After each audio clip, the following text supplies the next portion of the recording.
Bienvenidos al ciclo de What's New On.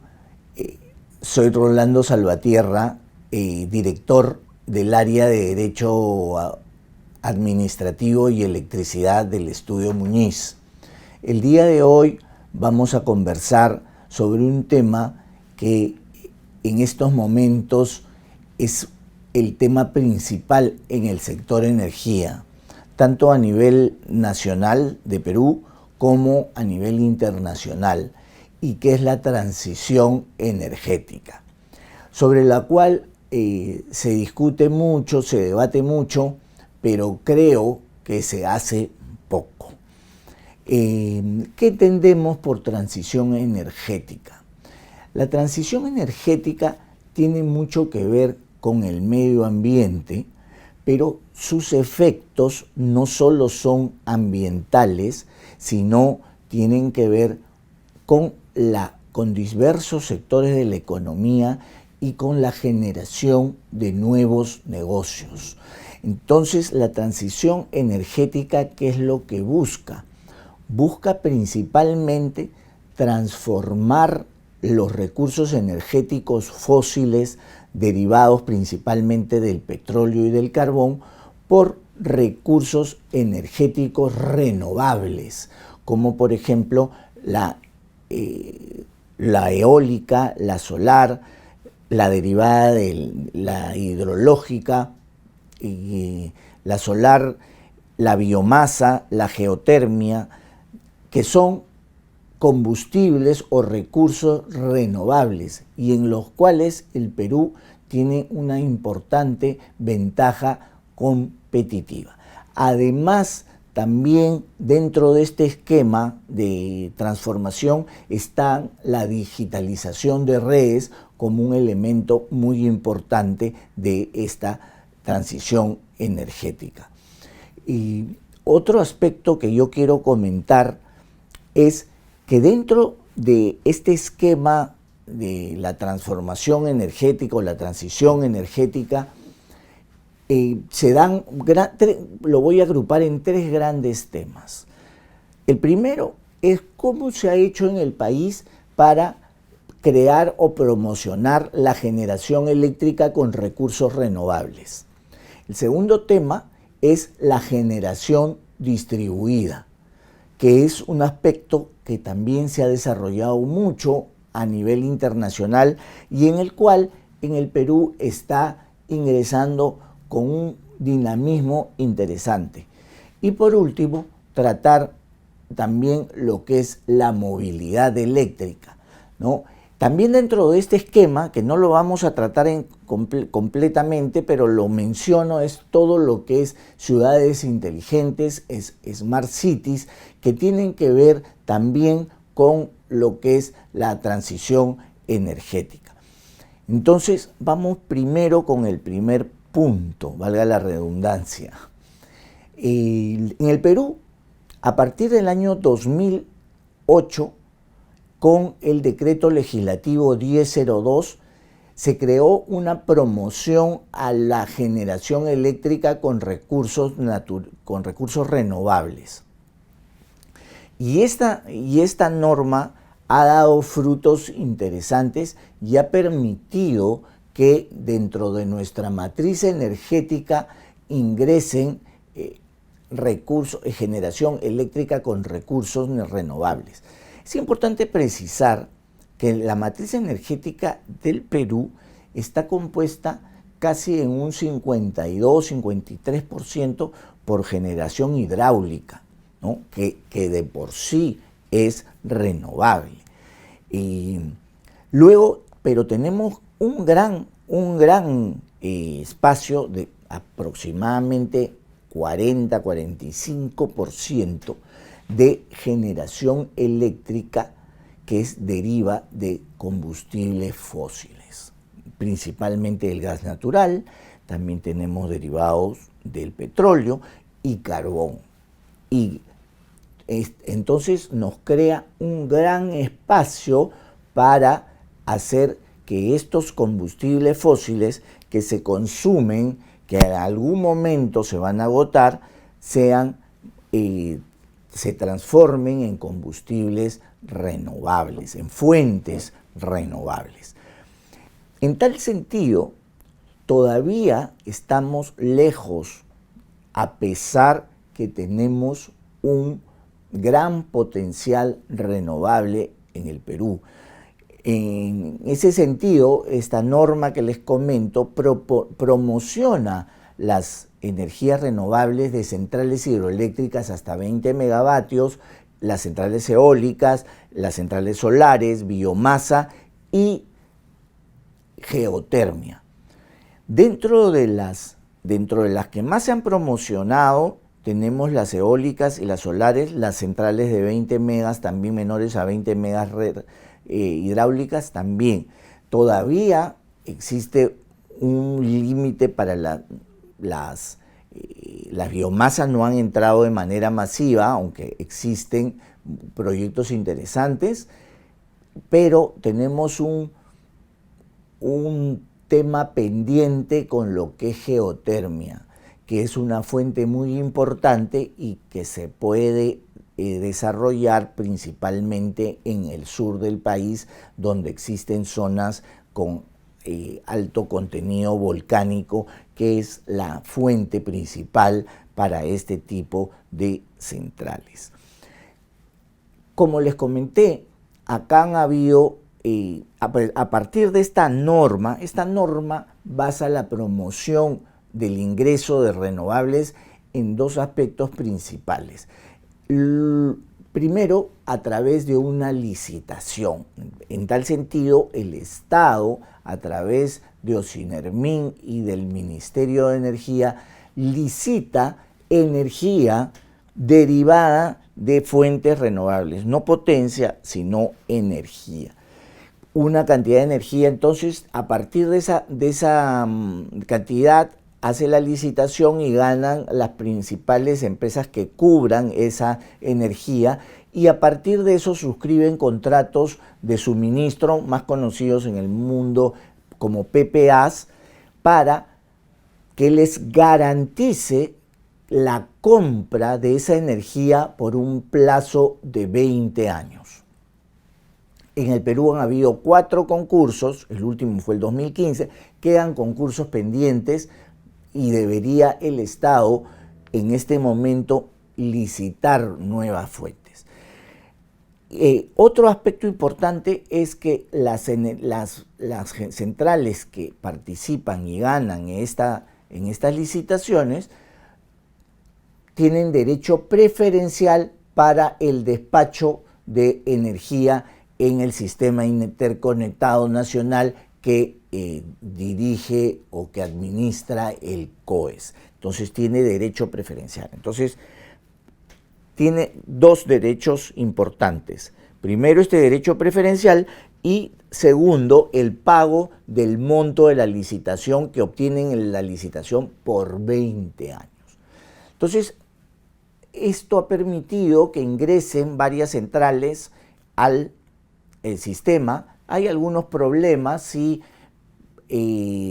para muchas empresas, sobre todo de la tercera y cuarta licitación, no han podido entrar por temas de fuerza mayor que no han sido considerados para prorrogar estos contratos de suministro. Pero eso será materia de otra discusión. ¿Qué tema tenemos pendiente aquí? Acá lo que se tiene pendiente es por qué en el año 2008 las tecnologías de centrales de generación RER eran muy caras. Entonces necesitaban, para poder competir con tecnologías más baratas como la hidráulica o las térmicas, necesitaban una promoción, un aporte económico, una garantía económica, que es la que se dio con estos contratos de suministro RER. Pero el tiempo ha evolucionado. Entonces, las empresas que se dedican a estos temas, las empresas que invierten en generación de energía renovable, ya no están tanto interesadas en estas primas, sino lo que más buscan es poder ingresar a un mercado de manera competitiva. Por ejemplo, que les reconozcan el costo de potencia, que no se lo reconocen. En el caso de las eólicas sí, pero en el caso de las solares no, por ejemplo. Que les permita que al ser RER tengan derechos preferenciales, lo que en este momento no tendrían porque no estarían dentro de este concurso, y otros aspectos que le permitan contratar directamente con los usuarios libres o con las distribuidoras que son una fuente de contratación también. Entonces existen temas pendientes de solución y esa solución va por aspectos regulatorios. El segundo punto que queremos tocar es el de la generación distribuida. La generación distribuida, ¿qué se entiende por generación distribuida? Es acercar los centros de producción a los centros de consumo, ¿no? Entonces, para esto existen muchas formas de acercar. Entonces tenemos la generación distribuida grande o mediana, que implica por ejemplo, la construcción de paneles solares.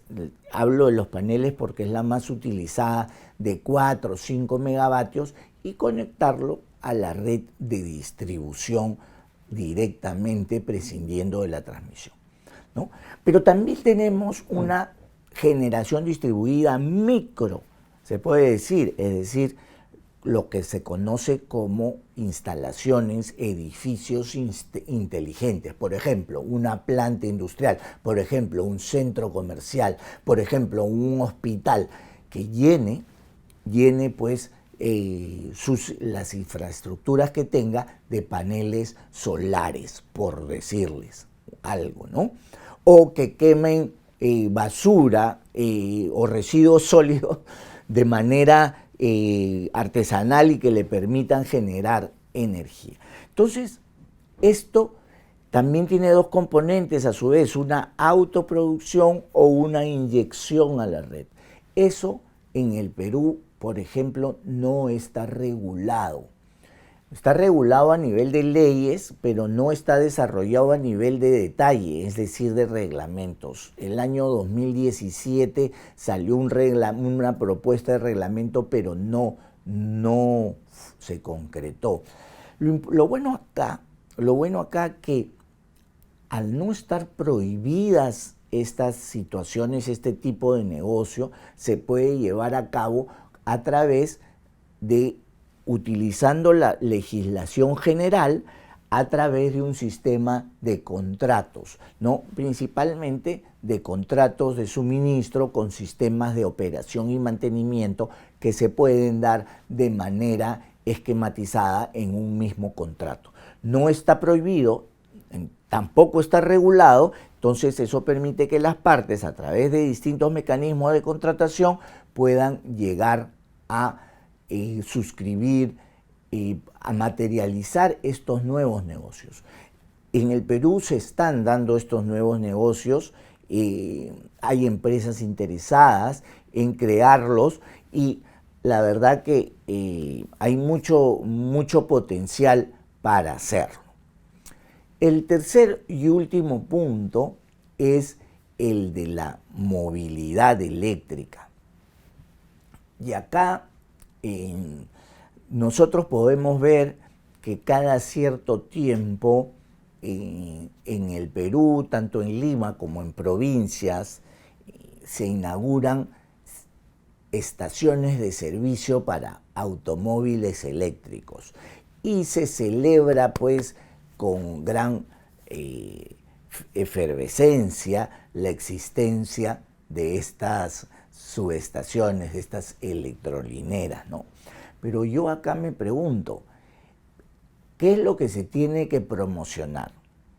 ¿Los vehículos eléctricos o las electrolineras?